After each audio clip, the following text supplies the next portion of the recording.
প্রিয় দর্শক বন্ধু, আমি এখন আছি পূর্ব মেদিনীপুর জেলার হরিখালিতে।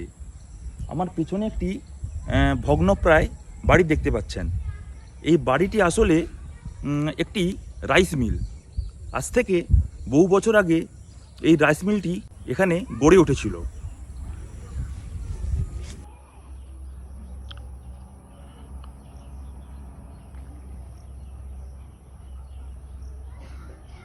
এবং এখানেই বসতো বিরাট চালের বাজার।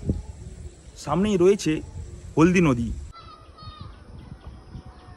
এই নদীতে করে সে সময় বিভিন্ন বণিকেরা ব্যবসা বাণিজ্য করতে আসতেন।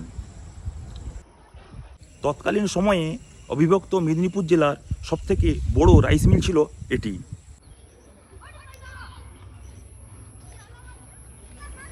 বহু প্রাচীন এই রাইস মিলের ছাদ একেবারে ভেঙে গিয়েছে।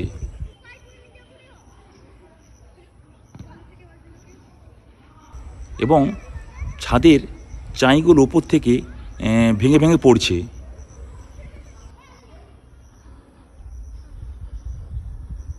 বর্তমানে চুনসুড়কির গাঁথনি করা এই রাইস মিলটি আজও তার অস্তিত্ব টিকিয়ে রেখেছে।